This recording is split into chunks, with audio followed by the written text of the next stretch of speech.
എല്ലാവർക്കും നമസ്കാരം. നമ്മുടെ കേരളത്തിൽ മതേതരത്വം പൂത്തുലയുകയാണ്. ഇവിടെ രണ്ട് മതവിഭാഗങ്ങൾ തമ്മിൽ ഒരു തരത്തിലുമുള്ള മതസ്പർദ്ധയില്ല എന്നൊക്കെ പറയുന്നതിന് വേണ്ടി എല്ലാ കാലവും ശ്രമിക്കുന്ന ഒരു ജനതയാണ് നമ്മുടേത്. പ്രബുദ്ധ മലയാളികൾ എന്നാണ് നമ്മൾ സ്വയം വിളിക്കുന്നത്. മറ്റ് സ്ഥലങ്ങളിലൊക്കെ തന്നെ മതപരമായിട്ടുള്ള സ്പർദ്ധയുണ്ടാകുമ്പോൾ നമ്മുടെ നാട്ടിൽ മത സാഹോദര്യം മാത്രമേ ഉള്ളൂ. അത് ഭൂരിപക്ഷ മതത്തിൽ നിന്ന് ന്യൂനപക്ഷ മതത്തിലേക്ക് ആണ് എങ്കിലും തിരികെയാണ് എങ്കിലും ഒക്കെ തന്നെ ഇവിടെ സാഹോദര്യം മാത്രമേ കാണാനുള്ളൂ എന്നാണ് നമ്മൾ എല്ലായ്പ്പോഴും പറയുന്നത്. ഇത് നറേറ്റീവായിട്ട് ഏറ്റവും കൂടുതൽ നമ്മുടെ ആൾക്കാരിലേക്ക് എത്തിക്കുന്നത് നമ്മുടെ രാഷ്ട്രീയ പാർട്ടികളാണ്, അവരുടെ നേതാക്കളാണ്. അതുകൊണ്ട് തന്നെയാണ് കേരള സ്റ്റോറി എന്നൊരു സിനിമ വന്നപ്പോൾ നമ്മുടെ നിയമസഭയിൽ മുഖ്യമന്ത്രി ശ്രീ പിണറായി വിജയൻ ഒരു സബ്മിഷന് മറുപടിയായി വായിച്ചിരുന്ന സംഭവങ്ങൾ തന്നെയായിരുന്നു അതിലെ ഇതിവൃത്തം എങ്കിൽ പോലും അങ്ങനെ ഒരു സംഭവമേ ഇവിടെ ഇല്ല എന്നുള്ള ഒരു പെർമനൻ്റ് ഡിനയൽ മോഡിലേക്ക് നമ്മുടെ സംസ്ഥാനം പോയത്. മുഖ്യമന്ത്രി ശ്രീ പിണറായി വിജയൻ തന്നെ ആ സിനിമയെ എതിർത്തു. ഇതല്ല കേരള സ്റ്റോറി, യഥാർത്ഥ കേരള സ്റ്റോറി മറ്റൊന്നാണ് എന്ന് പറഞ്ഞുകൊണ്ട് അന്ന് മുതൽ നമ്മുടെ സമൂഹ മാധ്യമങ്ങളിലടക്കം നമ്മുടെ നേതാക്കന്മാർ, നമ്മുടെ നാട്ടുകാരൊക്കെ തന്നെ പല മത സാഹോദര്യ വിഷയങ്ങളെക്കുറിച്ചും പോസ്റ്റ് ചെയ്യാറുണ്ട്. പക്ഷേ ഒരു വലിയ വിഭാഗം ജനങ്ങൾ മതസ്പർദ്ധയോടുകൂടി ജീവിക്കുന്നവരുണ്ട് എന്നുള്ള ഒരു യാഥാർത്ഥ്യത്തിനെ നമ്മൾ എങ്ങനെയോ തിരസ്കരിക്കുന്നതിന് വേണ്ടി, തമസ്കരിക്കുന്നതിന് വേണ്ടി ഒക്കെ തന്നെയാണ് ശ്രമിച്ചുകൊണ്ടിരിക്കുന്നത്. നമ്മുടെ നാട്ടിലും വർഗീയ വെറിയോടുകൂടി കഴിയുന്ന ആൾക്കാരുണ്ട് എന്നുള്ളത് ഒരു വസ്തുതയാണ്. അതിനെ അംഗീകരിക്കാനായിട്ടുള്ള മനസ്സ് നമുക്കില്ല എന്നതുകൊണ്ടാണ് നമ്മൾ ഈ പ്രബുദ്ധ മലയാളി എന്നുള്ള ഒരു മുഖം മൂടി എടുത്തണിയാനായിട്ട് ശ്രമിക്കുന്നത്. അത് ഇപ്പോൾ ഏറ്റവും കൂടുതൽ വ്യക്തമായിട്ട് മറ നീക്കി പുറത്തു വന്നിരിക്കുകയാണ് ആറ്റുകാൽ പൊങ്കാല ഒരു മുസ്ലിം സ്ത്രീ ഇട്ടപ്പോൾ.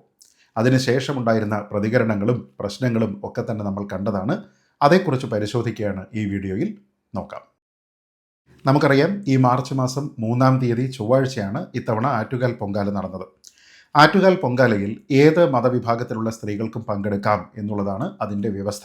അതുകൊണ്ട് തന്നെ അവിടെ ഏതെങ്കിലും ഒരു പ്രത്യേക മതവിഭാഗത്തിന് എന്തെങ്കിലും തരത്തിലുള്ള ഒരു പരിഗണനയോ അല്ലെങ്കിൽ അവർക്ക് എന്തെങ്കിലും തരത്തിലുള്ള ഒരു അവഗണനയോ ഉണ്ടാകുന്നില്ല.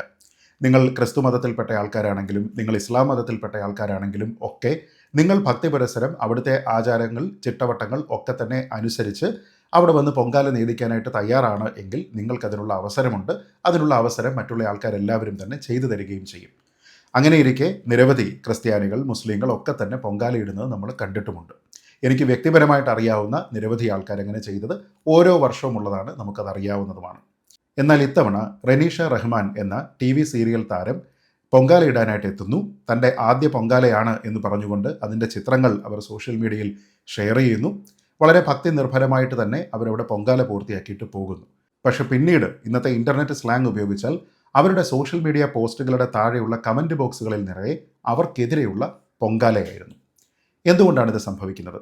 അവർ ഒരു ഇസ്ലാം മതവിശ്വാസിയാണ് എന്നതിൻ്റെ അടിസ്ഥാനത്തിൽ മറ്റു മതവിശ്വാസങ്ങളുടെ ആചാരങ്ങൾ അവർ പിന്തുടരാൻ പാടില്ല എന്ന തരത്തിലുള്ള ഒരു സദാചാര ഉപദേശമാണ് അതിൽ നിഴലിച്ച് കാണുന്നത്.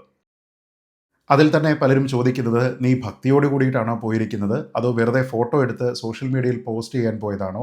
ഈ പുണ്യ റമദാൻ മാസത്തിൽ നീ എന്തിനാണിത് ചെയ്തത്? മുസ്ലിങ്ങളെ കളിയാക്കാൻ വേണ്ടിയിട്ടാണോ നീ അവിടെ പോയി പൊങ്കാലയിട്ടത്? പിന്നെ പലരും ചോദിക്കുന്നത്, എന്തുകൊണ്ടാണ് നിങ്ങൾ 2 വഞ്ചിയിൽ യാത്ര ചെയ്യുന്നത്? നിങ്ങൾക്കിനി ഹിന്ദുമതമാണ് ഇഷ്ടമെങ്കിൽ ആ മതം സ്വീകരിച്ച്, മറ്റൊരു പേര് സ്വീകരിച്ച് നിങ്ങൾക്ക് ആ മതത്തിലേക്ക് പോയിക്കൂടെ? ഇവിടെ നിങ്ങളെ ആരും തന്നെ പിടിച്ചു നിർത്തുന്നില്ലല്ലോ. നിങ്ങൾ ഇങ്ങനെ ചെയ്യുന്നത് കൊണ്ട് അത് 2 മതത്തിലുമുള്ള ആൾക്കാരെ നിങ്ങൾ കളിയാക്കുന്നതിന് തുല്യമാണ് എന്നൊക്കെ അവരെ ഉപദേശിക്കുന്ന ആൾക്കാരുണ്ട്. അതുകൂടാതെ മുസ്ലിം പേരുള്ളത് കൊണ്ട് മാത്രം ഒരാൾ മുസ്ലിം ആവുകയില്ല, മറിച്ച് കർമ്മം കൊണ്ട് മാത്രമേ മുസ്ലിം ആവുകയുള്ളൂ. അതുകൊണ്ട് ഇവരെന്ത് ചെയ്തു കഴിഞ്ഞാലും അതിനെ നമ്മൾ ആരും തന്നെ മൈൻഡ് ചെയ്യേണ്ടുന്ന കാര്യമില്ല സുഹൃത്തുക്കളെ എന്നൊക്കെ പറയുന്ന ചില വർഗീയവാദികൾ വേറെയുണ്ട്. നീ ശരിക്കും മുസ്ലിം തന്നെയാണോ? കാരണം നീ TV സീരിയലുകളിലൊക്കെ തന്നെ അഭിനയിക്കുമ്പോൾ അതിൽ കാണിക്കുന്നതെല്ലാം തന്നെ ഹിന്ദു ക്യാരക്ടേഴ്സിനെയാണല്ലോ എന്നൊക്കെ ചോദിക്കുന്ന വിവരമില്ലാത്ത ആൾക്കാർ വേറെയുമുണ്ട്. ഇതിലെനിക്ക് വളരെ രസകരമായി തോന്നിയ ഒരു കമൻറ്റ്, ഒരു ഇസ്ലാം മതവിശ്വാസി തന്നെയാണ് അദ്ദേഹം വന്നവിടെ കമൻ്റ് ഇട്ടിരിക്കുന്നത്, നിങ്ങൾക്ക് കമൻറ്റ് ബോക്സ് ഓഫ് ആക്കിക്കൂടെ എന്നാണ്. അതായത് നിങ്ങൾ കമൻറ്റ് ബോക്സ് തുറന്നു വെച്ചിരിക്കുന്നത് കൊണ്ടാണല്ലോ ഈ രീതിയിലത്തേക്ക് പല ആൾക്കാരും വന്ന് നിങ്ങളെ വിമർശിക്കുന്നത്. അപ്പോൾ ആ വിമർശിക്കുന്ന ആൾക്കാരെ തിരുത്താനല്ല നമ്മൾ പോകുന്നത്, മറിച്ച് അങ്ങനെ വിമർശനം ഉന്നയിക്കുന്നതിന് വേണ്ടി അവർക്കുള്ള ഒരു സ്പേസിനെ നിങ്ങൾക്കങ്ങ് ഓഫ് ചെയ്തുകൂടെ എന്നൊക്കെയാണ് ചോദിക്കുന്നത്. സത്യത്തിൽ റനീഷ റഹ്മാൻ എന്ന വ്യക്തി ഇവിടെ പൊങ്കാലയിട്ടാൽ അതിൽ ആർക്കെന്താണ് ഛേദം എന്നുള്ളതാണ് ചോദിക്കേണ്ടത്. നമ്മൾ ഏതെങ്കിലും ഒരു മതവിശ്വാസത്തിനെ, അതിൻ്റെ ആചാരത്തിനെ അനുവർത്തിക്കാനായിട്ട് തീരുമാനിക്കുന്നുണ്ടെങ്കിൽ ആ മതം, ആ ആചാരം നമ്മളെ എത്രത്തോളം അതിനുവേണ്ടി സ്വീകരിക്കുന്നു എന്നുള്ളത് മാത്രമാണ് ഇവിടെ ഒരു മാനദണ്ഡമാകേണ്ടത്. ഇപ്പോൾ ഉദാഹരണത്തിന് എന്നെ സംബന്ധിച്ചിടത്തോളം ഒരു മുസ്ലിം ആചാരമോ ഒരു ക്രിസ്ത്യൻ ആചാരമോ പള്ളിയിൽ പോയിട്ടോ മറ്റേതെങ്കിലും ഒരു അവസരത്തിലോ ഒക്കെ തന്നെ അത് അനുവർത്തിക്കണം എന്നെനിക്കൊരു ആഗ്രഹമുണ്ടെങ്കിൽ അത് ചെയ്യാൻ എനിക്ക് സ്വാതന്ത്ര്യം നൽകുന്ന, എന്നെ കൂടി ഉൾക്കൊള്ളുന്ന രീതിയിലത്തേക്കുള്ള മതവിഭാഗങ്ങളാണ് ഇത് രണ്ടുമെങ്കിൽ ആ ആചാരങ്ങൾ അനുവർത്തിക്കുന്നതിൽ എനിക്ക് ഒരു തരത്തിലുള്ള വിലക്കും അവർ പറയുന്നില്ല എന്നുണ്ടെങ്കിൽ എനിക്കിത് ചെയ്യാവുന്നതാണ്.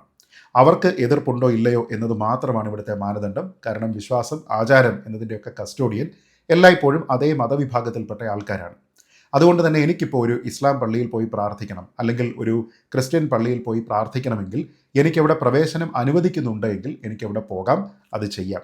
അതിൽ ഞാൻ അന്യമതസ്ഥനായതുകൊണ്ടോ മറ്റെന്തെങ്കിലും കാരണത്താലോ എന്നെ അവിടെ പ്രവേശിപ്പിക്കേണ്ടതില്ല എന്ന് ആ മതത്തിലുള്ള ആൾക്കാർ തീരുമാനിച്ചാൽ അതാണ് അവരുടെ തീരുമാനം, ആ വിഷയത്തിലെ അന്തിമ തീരുമാനം അതാണ് എന്ന് മനസ്സിലാക്കിക്കൊണ്ട് ഒരു പ്രശ്നത്തിന് പോകാതെ തിരിച്ചു പോവുക എന്നുള്ളതാണ് ഞാൻ ചെയ്യേണ്ടത്. അതേപോലെ ഇവിടെ നേരത്തെ സൂചിപ്പിച്ചതുപോലെ ആറ്റുകാൽ പൊങ്കാലയ്ക്ക് ഏതെങ്കിലും ഒരു പ്രത്യേക മതവിഭാഗത്തിലുള്ള സ്ത്രീകൾ മാത്രമേ ദേവിക്ക് പൊങ്കാല നേദിക്കാവൂ എന്നുള്ള ഒരു സങ്കല്പവുമില്ല. അതുകൊണ്ട് തന്നെ ക്രിസ്ത്യാനികൾക്കോ മുസ്ലിങ്ങൾക്കോ ഒക്കെ തന്നെ വന്ന് അവിടെ പൊങ്കാല നേരാവുന്നതാണ്. അതായത് ഹിന്ദു മതവിഭാഗമോ ആറ്റുകാൽ പൊങ്കാലയുമായി ബന്ധപ്പെട്ട ഏതെങ്കിലും ആചാരമോ ഹിന്ദുക്കളല്ലാത്ത സ്ത്രീകൾ ദേവിക്ക് പൊങ്കാല നിവേദിക്കുന്നതിൽ നിന്ന് അവരെ വിലക്കുന്നില്ല എന്നുള്ളതാണ് പ്രധാനം. അതുകൊണ്ട് തന്നെ റെനീഷ റഹ്മാൻ എന്ന സ്ത്രീക്ക് ഭക്തിപുരസരം അവിടുത്തെ ചിട്ടവട്ടങ്ങൾ അനുസരിച്ച് പൊങ്കാല അർപ്പിക്കുന്നതിന് താല്പര്യമുണ്ടെങ്കിൽ അതവർക്ക് ചെയ്യാവുന്നതാണ്. അതിനുള്ള എല്ലാ സഹായവും മറ്റുള്ള ആൾക്കാർ അവർക്ക് ചെയ്തു കൊടുക്കുകയും ചെയ്യും. അത് അവരുടെ വ്യക്തിപരമായിട്ടുള്ള ഒരു കാര്യമാണ്. ഒരിക്കലും അതൊരു മതവിഭാഗത്തിൻ്റെ പ്രശ്നമല്ല. ഏതെങ്കിലും ഒരു മതസംഘടനയെ പ്രതിനിധീകരിക്കുന്ന വ്യക്തിയല്ല റെനീഷ റഹ്മാൻ. അതുകൊണ്ട് തന്നെ നമ്മുടെ ഭരണഘടന നമുക്ക് ഓരോരുത്തർക്കും അനുവദിച്ചിരിക്കുന്ന മതസ്വാതന്ത്ര്യം എന്നതിൻ്റെ അടിസ്ഥാനത്തിൽ നമുക്ക് മറ്റൊരു മതത്തിൻ്റെ ആചാരം പിന്തുടരുമ്പോൾ ആ മതത്തിലുള്ള ആൾക്കാരെ ഒരു തരത്തിലും വ്രണപ്പെടുത്താതെ അത് ചെയ്യുന്നതിനുള്ള പൂർണ്ണമായ സ്വാതന്ത്ര്യമുണ്ട്. കാരണം നമ്മുടെ മതസ്വാതന്ത്ര്യം എന്നത് according to the tenets of the religion എന്നാണ്. ആ മതത്തിൻ്റെ നിഷ്ഠ എന്തൊക്കെയാണോ അതിനനുസരിച്ചാണ് നമുക്ക് ലഭിക്കുന്ന സ്വാതന്ത്ര്യം. അതായത് ആറ്റുകാൽ പൊങ്കാല ഇടാൻ റെനീഷ റഹ്മാൻ എന്ന വ്യക്തി തീരുമാനിക്കുമ്പോൾ അത് ആ വ്യക്തിയുടേതും അത് സ്വീകരിക്കുന്ന ആ വിഭാഗത്തിൻ്റെയും മാത്രം ഒരു വിഷയമായി മാറുകയാണ്. അതല്ലാതെ അത് ബ്രോഡറായിട്ടുള്ള ഒരു ഇസ്ലാം വിഷയമോ അത് ബ്രോഡറായിട്ടുള്ള മറ്റെന്തെങ്കിലും ഒരു സാമൂഹ്യ പ്രശ്നമോ ഒന്നുമല്ല. അങ്ങനെ പൊങ്കാല നേദിക്കുന്നതിനുള്ള സ്വാതന്ത്ര്യം അവർക്കുണ്ട്. അവരെ ഉൾക്കൊള്ളുന്നതിനുള്ള മനസ്കത ഈ വിഭാഗത്തിനുമുണ്ട്. അതുകൊണ്ട് തന്നെ അവർക്ക് ആ പൊങ്കാല നേദിക്കുന്നതിൽ ഒരു തരത്തിലുമുള്ള നിയമപരമായിട്ടോ അല്ലെങ്കിൽ ആചാരപരമായിട്ടോ ഉള്ള തടസ്സങ്ങളില്ല. അപ്പോൾ അങ്ങനെ ഏതൊരാചാരമാണോ പിന്തുടരാനായിട്ട് ഉദ്ദേശിക്കുന്നത് ആ ആചാരത്തിൽ അതിന് വിലക്കുകളില്ല. തൻ്റെ വ്യക്തി സ്വാതന്ത്ര്യം അനുസരിച്ചാണ് അത് ചെയ്യുന്നത്. ഈ രണ്ട് കാര്യങ്ങളും അവിടെ ഒന്നിച്ചു വന്നു കഴിഞ്ഞാൽ പിന്നീട് മറ്റു മതവിഭാഗങ്ങളിലുള്ള ആൾക്കാർ എന്തിനാണ് ഇങ്ങനെ വെറിപൂണ്ട് സംസാരിക്കുന്നത് എന്നതിനെക്കുറിച്ച് മനസ്സിലാകുന്നില്ല. നമ്മളിവിടെ പലപ്പോഴും ആറ്റുകാൽ പൊങ്കാലയുമായി ബന്ധപ്പെട്ടിട്ടാണെങ്കിലും പോസിറ്റീവ് സ്റ്റോറികളൊക്കെ തന്നെ മാധ്യമങ്ങൾ പ്രചരിപ്പിക്കുന്നത് നമ്മൾ കണ്ടിട്ടുണ്ട്. ഇത്തവണയും നമ്മൾ കണ്ടു പാളയം മുസ്ലിം പള്ളിയുമായി ബന്ധപ്പെട്ട്, മണക്കാട് മുസ്ലിം പള്ളിയുമായി ബന്ധപ്പെട്ട് ഒക്കെ തന്നെ പൊങ്കാലയിടുന്ന സ്ത്രീകൾക്ക് കൂടുതൽ സൗകര്യങ്ങളൊക്കെ തന്നെ അവർ ചെയ്തു കൊടുക്കുന്നു. അവർക്ക് ദാഹജലം കൊടുക്കുന്നു തുടങ്ങിയ കുറേയധികം കാര്യങ്ങൾ കണ്ടു. അവർക്ക് വിശ്രമിക്കാനായിട്ടുള്ള ഇടമൊരുക്കുന്നു, കസേരകൾ കൊടുക്കുന്നു, ഒക്കെ നല്ല കാര്യമാണ്. പക്ഷേ എന്ന് കരുതി ആ തരത്തിലുള്ള ഒരു മതസാഹോദര്യം മാത്രമല്ല നമ്മുടെ സമൂഹത്തിലുള്ളത്. എല്ലാ ആൾക്കാരും ഈ രണ്ട് പള്ളികളിലെയും ഇമാമിനെ പോലെയോ പുരോഹിതന്മാരെ പോലെയോ അല്ലെങ്കിൽ അവിടെയുള്ള സമൂഹത്തിനെ പോലെയോ മാത്രമല്ല ചിന്തിക്കുന്നത് എന്നുകൂടി നമ്മൾ മനസ്സിലാക്കേണ്ടതുണ്ട്. കാരണം അതാണ് നമ്മുടെ മുന്നിലുള്ള പ്രാക്ടിക്കലായിട്ട് ഉണ്ടാകേണ്ടുന്ന ഒരു ബോധ്യം. അതുകൊണ്ട് നമ്മൾ എപ്പോഴും പ്രൊപ്പഗേറ്റ് ചെയ്യാൻ ശ്രമിക്കുന്ന ഒരു സ്റ്റോറി മാത്രമല്ല കേരള സ്റ്റോറി. മറിച്ച് കുറേയധികം വിദ്വേഷങ്ങളുടെ, അപരമത വിദ്വേഷത്തിൻ്റെ, സ്വന്തം വിഭാഗത്തിലുള്ള ഒരാൾ വേറൊരു മതവിഭാഗത്തിലുള്ള ഏതെങ്കിലും ഒരു ആചാരം അവർക്ക് പ്രശ്നമില്ലാതെ അനുവർത്തിക്കാൻ ശ്രമിച്ചാൽ അതിനെയൊക്കെ തന്നെ പിന്തിരിപ്പിക്കാൻ ശ്രമിക്കുന്ന മോശമായിട്ടുള്ള ഉപദേശങ്ങളും ചീത്തവിളിയും വരെ നടത്തുന്ന കുറേയധികം ആൾക്കാരും ഈ സമൂഹത്തിലുണ്ട് എന്ന് തിരിച്ചറിയുമ്പോൾ മാത്രമാണ് ഞാൻ നേരത്തെ പറഞ്ഞ നമ്മുടെ ആ കാപട്യത്തിൻ്റെ മാസ്കിനെ നമുക്ക് മാറ്റിവെക്കാനായിട്ട് സാധിക്കുന്നത്. അതിനെക്കുറിച്ച് നമ്മൾ പറയുന്നില്ല എങ്കിൽ അതുമായി ബന്ധപ്പെട്ട ഒരു തരത്തിലുള്ള ബോധവൽക്കരണവും സമൂഹത്തിൽ ഉണ്ടാകുന്നില്ല എന്നുള്ളതാണ്. ഇങ്ങനെ അനാവശ്യമായിട്ട് റെനീഷ റഹ്മാനെ പോലുള്ള വ്യക്തികളെ ആക്രമിക്കുന്ന ആൾക്കാരെ, അതിന് പ്രേരണ നൽകുന്ന ആൾക്കാരെയൊക്കെ തന്നെ തുറന്നു കാട്ടുക എന്നുള്ളത് നമ്മുടെ സാമൂഹ്യ ഉത്തരവാദിത്തം കൂടിയാണ്. ഇങ്ങനെ ഒരു സംഭവമേ ഇവിടെ നടക്കുന്നില്ല എന്ന് നടിച്ചുകൊണ്ട് നമ്മൾ ഇരിക്കുകയാണ് എങ്കിൽ കുറേയധികം ആൾക്കാർ ഇനിയും ഇങ്ങനെ മതവിദ്വേഷവും മതസ്പർദ്ധയും ഒക്കെ തന്നെ സ്പ്രെഡ് ചെയ്യുന്ന രീതിയിലത്തേക്ക് നമ്മുടെ സമൂഹത്തിലുണ്ടാകും. എന്നാൽ ഇക്കൂട്ടരെയൊക്കെ തന്നെ നമ്മൾ ഇങ്ങനെ പരാമർശിക്കുകയും അവരെയൊക്കെ തന്നെ പബ്ലിക്കായിട്ട് ഇങ്ങനെ ഷെയിം ചെയ്യുകയും ഒക്കെ ചെയ്തു കഴിഞ്ഞെങ്കിൽ മാത്രമേ ഇനിയും ഇത്തരത്തിലുള്ള എന്തെങ്കിലും ചിന്ത മനസ്സിൽ വെച്ച് പുലർത്തുന്ന ആൾക്കാർക്ക് അത് പബ്ലിക്കായിട്ട് വന്ന് അവഹേളനമായിട്ടോ അധിക്ഷേപമായിട്ടോ ഒരാൾക്കെതിരെ ചൊരിയുന്നതിൽ നിന്ന് എന്തെങ്കിലും തരത്തിലുള്ള ഒരു അറപ്പോ മടിയോ ഉണ്ടാവുകയുള്ളൂ. അതല്ലാതെ ഓരോ ഇൻസ്റ്റൻസിനെയും നമുക്ക് നിയമപരമായിട്ട് നേരിടാം എന്നൊക്കെ കരുതി കഴിഞ്ഞാൽ അതും പ്രായോഗികമല്ല എന്നുള്ളതാണ് വസ്തുത. ഇനി ഇതിൽ തന്നെ പ്രത്യേകം ആലോചിക്കേണ്ടുന്ന ഒരു കാര്യമുണ്ട്. താനൊരു പൊങ്കാല ഇട്ടു എന്നുള്ള ഒരു കുറ്റത്തിന് റെനീഷ റഹ്മാൻ എന്ന വ്യക്തിക്ക് പരസ്യമായി വന്ന് തന്നെ സ്വയം ന്യായീകരിക്കേണ്ടി വരുന്ന ഒരവസ്ഥ കൂടി ഇത്തരത്തിലുള്ള മതകോലങ്ങൾ ഉണ്ടാക്കി വെച്ചിട്ടുണ്ട്. ഒന്ന് ആലോചിച്ച് നോക്കുക. അവർ ഒരു മതവിഭാഗത്തിനെയും ആചാരത്തിനെയും ഒന്നും തന്നെ ലംഘിച്ചിട്ടില്ല. അവർ ചെയ്ത പ്രവൃത്തിയെ പൂർണ്ണമായും സ്വാഗതം ചെയ്യുന്ന ഒരു വിഭാഗമാണ് അപ്പുറത്തുള്ളത്. അവരുടെ മതസ്വാതന്ത്ര്യമാണ് അവർക്ക് ആ പൊങ്കാല നേരുക എന്നുള്ളത്. അത് അവരാരെയും ബോധിപ്പിക്കേണ്ടുന്ന കാര്യമില്ല. എങ്കിൽ പോലും വളരെ രൂക്ഷമായിട്ടുള്ള സൈബർ അറ്റാക്ക് അവർക്ക് നേരെ ഉണ്ടാകുമ്പോൾ ഞാൻ ചെയ്ത തീരുമാനം ഇന്ന ബോധ്യത്തിൻ്റെ അടിസ്ഥാനത്തിലാണ് എന്ന് പറഞ്ഞുകൊണ്ട് ഒരു വിശദീകരണ വീഡിയോ പോലും ചെയ്യേണ്ടുന്ന ഒരവസ്ഥ നമ്മുടെ ഈ കേരളത്തിൽ ഇന്ന് റെനീഷ റഹ്മാൻ എന്നുള്ള ഒരു നടിക്കുണ്ട് എന്നുള്ളതാണ് ഒരു പ്രധാനപ്പെട്ട വസ്തുത. അതിന് നേരെ മുഖം തിരിച്ചു നിന്നിട്ട് യാതൊരു വിധത്തിലുള്ള കാര്യവുമില്ല. അതിനപ്പുറത്തേക്കുള്ള വലിയൊരു മതേതര സമൂഹമാണ് നമ്മൾ എന്നൊന്നും തന്നെ ഉദ്ഘോഷിച്ച് നടന്നിട്ടും ഒരു തരത്തിലുള്ള കാര്യവുമില്ല. ഇതും ഒരു കേരള സ്റ്റോറിയാണ്. താൻ എങ്ങനെയാണ് വളർന്നു വന്നത്, എങ്ങനെയാണ് മറ്റ് സമൂഹങ്ങളെ മറ്റു സമുദായങ്ങളെ ഒക്കെ തന്നെ സ്വീകരിക്കാൻ ഏകമനസ്സോടുകൂടി തീരുമാനിച്ചത്, താൻ പഠിച്ചിരുന്നത് ഏത് വിദ്യാലയത്തിലാണ്, അവിടെ ഉണ്ടായിരുന്ന ചിട്ടവട്ടങ്ങൾ എന്തൊക്കെയാണ്, ഈ കാര്യങ്ങളെക്കുറിച്ചൊക്കെ തന്നെ വിശദീകരിക്കേണ്ടി വരുന്ന ഒരവസ്ഥ റെനീഷ റഹ്മാൻ ഉണ്ടായി എന്നുള്ളത് ദൗർഭാഗ്യകരം എന്ന് മാത്രമേ പറയാനുള്ളൂ. പക്ഷേ അപ്പോൾ പോലും വളരെ തൻ്റെടത്തോടുകൂടി താൻ എടുത്ത തീരുമാനത്തിലുള്ള ഉറച്ച ബോധ്യത്തോടുകൂടി അതിൽ തന്നെ നിന്നുകൊണ്ട് നല്ല ക്ലാരിറ്റിയോടുകൂടി സംസാരിക്കാനായി അവർക്ക് സാധിച്ചു എന്നുള്ളത് അവരുടെ മേന്മയാണ്, അവരുടെ സ്വഭാവത്തിൻ്റെ സവിശേഷതയാണ് എന്നാണ് ഞാൻ കരുതുന്നത്. വളരെ നല്ല രീതിയിലത്തേക്കുള്ള ഒരു അപ്ബ്രിങ്ങിങ് അവർക്കുണ്ട് എന്നുള്ളതാണ് അവരെല്ലാ മതവിഭാഗങ്ങളെയും തുല്യതയോടുകൂടി ഏകമനസ്സോടുകൂടി കാണുന്നു എന്നതിൽ നിന്ന് നമ്മൾ മനസ്സിലാക്കേണ്ടത്. അതിനെ വളരെ പോസിറ്റീവായി എടുത്തുകൊണ്ട് നോക്കൂ, ഞങ്ങളുടെ മതവിഭാഗത്തിലുള്ള ആൾക്കാരും മറ്റു മതവിഭാഗക്കാരുടെ ആചാരങ്ങൾ അവർക്ക് യാതൊരു വിധത്തിലുള്ള ബുദ്ധിമുട്ടുമില്ലാതെ അവർ സ്വീകരിച്ചുകൊണ്ട് അനുവർത്തിക്കുന്നുണ്ട്. ഇതാണ് കേരള സ്റ്റോറി എന്ന് പറയാനുള്ള ഒരു അവസരമാണ് ഈ മതചിന്ത നിറഞ്ഞ തലച്ചോറുകൾ മാത്രമുള്ള തെമ്മാടിക്കൂട്ടം ഇല്ലാതെയാക്കിയത് എന്നുള്ളതും ആലോചിച്ച് നോക്കുക.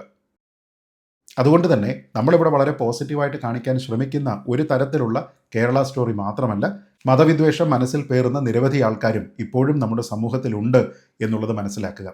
നമുക്ക് വേണ്ടത് ഈ പാളയം പള്ളിക്കാർ ചെയ്തതുപോലെയോ അല്ലെങ്കിൽ മണക്കാട് പള്ളിക്കാർ ചെയ്തതുപോലെയോ ഒക്കെയുള്ള വളരെ പോസിറ്റീവായിട്ടുള്ള ദർശനങ്ങളാണ്. അതല്ലാതെ മറ്റുള്ള ആൾക്കാരുടെ തരത്തിലുള്ള കാര്യങ്ങളല്ല എന്ന് കരുതി അത് പുറത്തു വരാതിരിക്കുക എന്ന് പറയുന്നതും നമ്മുടെ സമൂഹത്തിനോട് ചെയ്യുന്ന ഒരു വലിയ തെറ്റാണ്. അതുകൊണ്ട് യഥാർത്ഥ കേരള സ്റ്റോറി ഇതാണ് എന്ന് പറഞ്ഞ് നമ്മൾ ഓരോ തവണയും പോസിറ്റീവായിട്ടുള്ള സ്റ്റോറികൾ കാണിക്കുമ്പോൾ റെനീഷ റഹ്മാൻ്റെ ഫേസ്ബുക്ക് പ്രൊഫൈലിൽ നടന്നിരിക്കുന്ന സ്റ്റോറി കേരള സ്റ്റോറിയാണോ, കർണാടക സ്റ്റോറിയാണോ, ഗോവ സ്റ്റോറിയാണോ, ഉഗാണ്ട സ്റ്റോറിയാണോ എന്നതിനെക്കുറിച്ച് നിങ്ങൾ തന്നെ വിശദീകരിക്കേണ്ടി വരും. അങ്ങനെ ഇത്തരത്തിലുള്ള മതവെറിയന്മാരായിട്ടുള്ള മതസ്പർദ്ധ മാത്രം ചിന്തുന്നതിന് വേണ്ടി ശ്രമിക്കുന്ന ആൾക്കാരെ ഒറ്റപ്പെടുത്തുക, അവരെ സമൂഹത്തിൻ്റെ മൊത്തത്തിലുള്ള ബോധ്യത്തിന് മുന്നിലേക്ക് കൊണ്ടുവരിക എന്നുള്ളതാണ് പ്രധാനം. ഇങ്ങനെ സങ്കുചിതമായിട്ടുള്ള മനോഭാവത്തോടുകൂടി പെരുമാറുന്ന ആൾക്കാർ മറ്റൊരാളിന് ഏതു മതത്തിൻ്റേതാണെങ്കിലും മതനിഷ്ഠകൾക്കനുസൃതമായിട്ട് കാര്യങ്ങൾ അനുവർത്തിക്കാനുള്ള മതസ്വാതന്ത്ര്യത്തിലേക്ക് കടന്നു കയറാനായിട്ട് ശ്രമിക്കുന്ന ആൾക്കാരെ മുഴുവനും നമ്മളിങ്ങനെ ഒറ്റപ്പെടുത്തേണ്ടതാണ്. അതല്ലാതെ ഇങ്ങനെ ഒരു സംഭവമേ ഇവിടെ നടക്കുന്നില്ല എന്ന് നടിച്ചുകൊണ്ട് നമ്മൾ ആ നേരത്തെ പറഞ്ഞ മുഖംമൂടി അണിയാനാണ് ശ്രമിക്കുന്നത് എങ്കിൽ കപട പ്രബുദ്ധരായിട്ടുള്ള ഒരു ജനതയാണ് നമ്മൾ എന്ന് പറയുന്നതാകും സത്യം.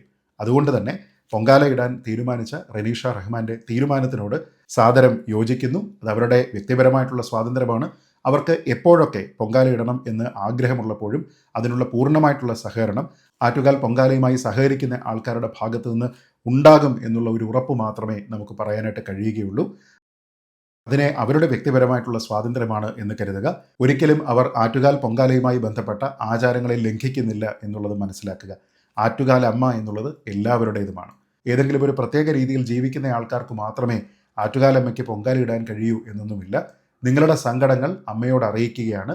അങ്ങനെ നിങ്ങളുടെ ഒരു അഭയ കേന്ദ്രത്തിനെ നിങ്ങൾ കണ്ടെത്താനായിട്ട് ശ്രമിക്കുകയാണ്. അതുകൊണ്ട് എല്ലാവരുടേതുമാണ് ആറ്റുകാൽ അമ്മ എന്ന് മാത്രം പറഞ്ഞുകൊണ്ട് ഈ വീഡിയോ അവസാനിപ്പിക്കുന്നു. ജയ് ഹിന്ദ്.